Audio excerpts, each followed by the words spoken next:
El pasaje de hoy es San Marcos 15, versículos 33 al 41. Leamos juntos.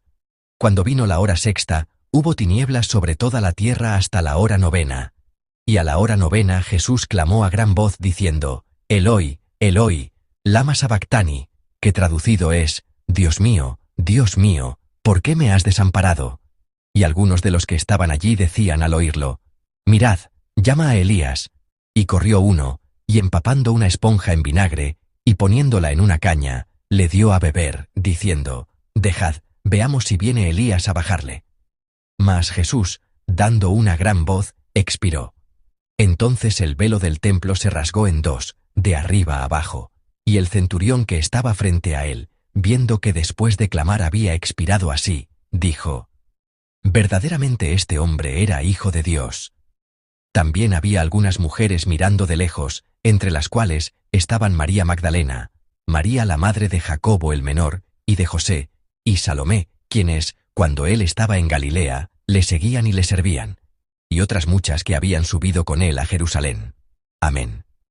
Hoy es Jueves Santo, el día en que Jesús tuvo la última cena con sus amados discípulos. Y mañana es Viernes Santo, cuando Jesús fue arrestado y murió en la cruz. El pasaje de Marcos que leímos juntos hoy registra la escena en que Jesús, colgado en la cruz, pronuncia sus últimas palabras y expira. Hoy, Jueves Santo, al contemplar a Jesús soportando su pasión final en la cruz, espero que sea un tiempo para meditar más profundamente en la cruz de Jesús. El versículo 33 del pasaje testifica que cuando Jesús fue crucificado, hubo tinieblas sobre toda la tierra desde la hora sexta hasta la hora novena. La hora sexta, hasta la hora novena, corresponde a lo que hoy sería desde el mediodía hasta las 3 de la tarde. Este es el momento en que el sol brilla con más intensidad. Sin embargo, en la hora en que el sol debería brillar más intensamente, la oscuridad cubrió toda la tierra. El hecho de que la oscuridad cubriera toda la tierra durante las 3 horas en que Jesús estuvo en la cruz puede ser visto, en el contexto de los libros proféticos del Antiguo Testamento, como un símbolo del juicio escatológico que Dios ejecutaría sobre toda la tierra. Si miran en varios lugares del Antiguo Testamento, hay muchos pasajes que describen el día del juicio de Dios como un día oscuro, un día de tinieblas. Especialmente, si miran el libro de Joel, el día del juicio de Jehová se describe con expresiones como día de tinieblas y de oscuridad, día de nube y de sombra, y el día en que el sol y la luna se oscurecerán, y las estrellas retraerán su resplandor. El pasaje de hoy describe la crucifixión de Jesús como un juicio de esta manera. ¿Por qué la crucifixión de Jesús es un día de juicio? La crucifixión de Jesús no es la muerte de un individuo llamado Jesús.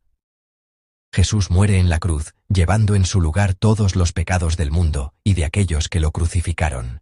Jesús muere en la cruz para recibir de Dios toda la maldición y el juicio que toda la humanidad debería haber recibido. Por lo tanto, en esta hora, Dios está derramando sobre su Hijo Jesús el juicio que debería haber recaído sobre toda la humanidad. Cuán doloroso y angustiante debe haber sido el corazón de Dios Padre al ejecutar el juicio sobre su amado Hijo Jesús. El mayor de los juicios es el juicio del abandono. Dios ejecutó su juicio abandonando a su amado Hijo Jesús en la cruz. Dios y su Hijo Jesús, que habían estado en comunión con un amor perfecto sin interrupción, desde antes de la fundación del mundo, es más, desde la eternidad, estaban siendo abandonados por Dios para poder soportar el juicio de toda la humanidad. En el versículo 34 del pasaje, aparece el clamor y el grito desgarrador de Jesús, abandonado por Dios. Y a la hora novena, Jesús clamó a gran voz, diciendo, Eloi, Eloi, lama sabactani, que traducido es, Dios mío, ¿por qué me has desamparado?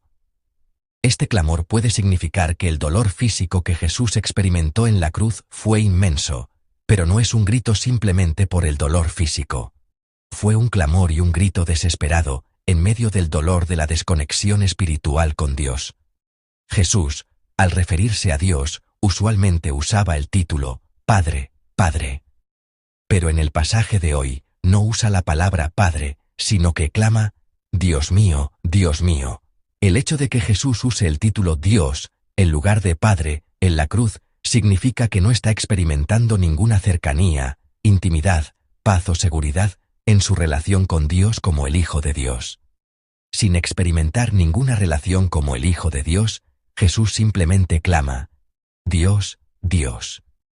En esta expresión, Dios, podemos ver la imagen de Jesús no como el Hijo, sino simplemente como el Cordero sacrificial que espera la disposición del juez, Dios. Las personas que observaban la escena desde cerca malinterpretaron que Jesús estaba llamando a Elías para que lo salvara de la cruz. Así que uno, pretendiendo hacerle un favor, empapó una esponja en vinagre y se la dio a beber. Sin embargo, esto no fue un acto de bondad hacia Jesús, sino un acto de burla, como diciendo: dejad, veamos si viene Elías a bajarle. Jesús, después de dar una gran voz, expiró.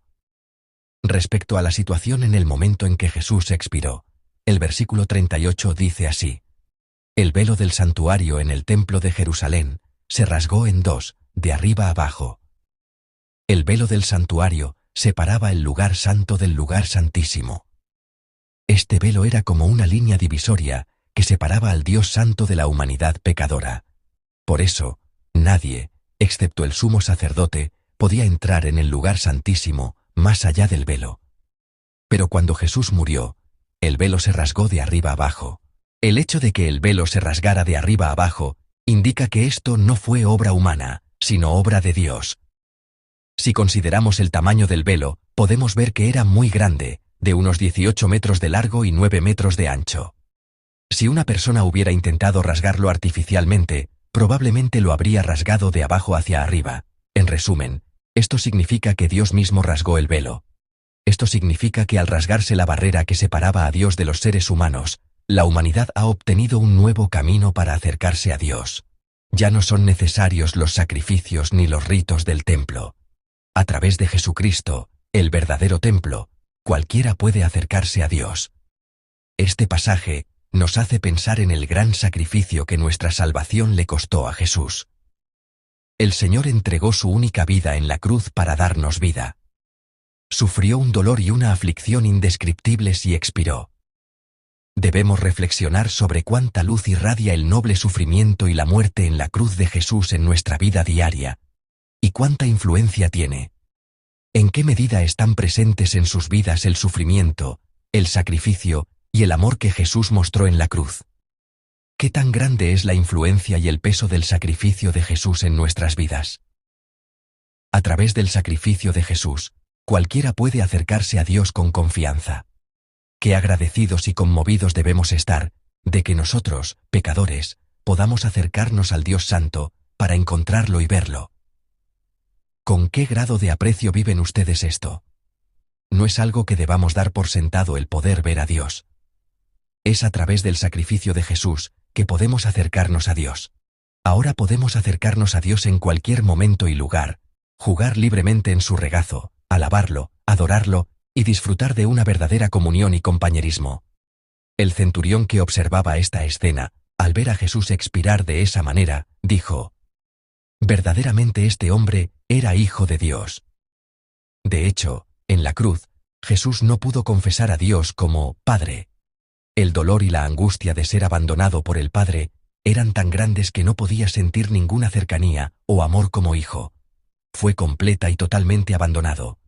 También nosotros, en nuestra vida de fe, a menudo sentimos como si Dios nos hubiera abandonado, como si no escuchara nuestras oraciones. Hay momentos en que, aunque oramos, no hay respuesta, y sentimos como si Dios simplemente ignorara y se apartara de nuestro dolor y sufrimiento. Hay momentos en que pensamos: ¿realmente me ha abandonado Dios? ¿Se ha apartado de mí y ha vuelto su rostro? Cuando nos enfrentamos a tales situaciones es muy doloroso y angustiante. En esos momentos, ¿cómo actuaron? ¿Cómo superaron esa situación? ¿Qué hizo Jesús? ¿Cómo está aceptando la situación de sufrimiento y abandono por parte de Dios? Jesús obedeció la voluntad del Padre hasta el final. Aunque su Padre lo había abandonado, Él cargó con la cruz creyendo en Dios Padre hasta el final y obedeciendo su voluntad. Al ver esa escena, el centurión dijo: verdaderamente este hombre era hijo de Dios. Esta confesión puede ser la confesión personal de un centurión romano, un gentil, pero también puede ser vista como la confesión que Dios proclama al mundo a través de sus labios. Cuando Jesús comenzó su ministerio público y fue bautizado en obediencia a la voluntad del Padre, ¿qué voz se oyó del cielo? Oyó una voz que decía: «Este es mi Hijo amado, en quien tengo complacencia». De la misma manera, Dios está proclamando al mundo acerca de Jesús, quien obedeció la voluntad del Padre hasta el final. Este es mi Hijo amado, el Hijo de Dios. También nosotros vivimos confesándonos hijos e hijas de Dios, hijos de Dios. Sin embargo, no podemos convertirnos en hijos de Dios simplemente por desearlo. Quien quiera que obedezca la voluntad de Dios y haga la voluntad de Dios se convierte en hermano, hermana e hijo de Dios.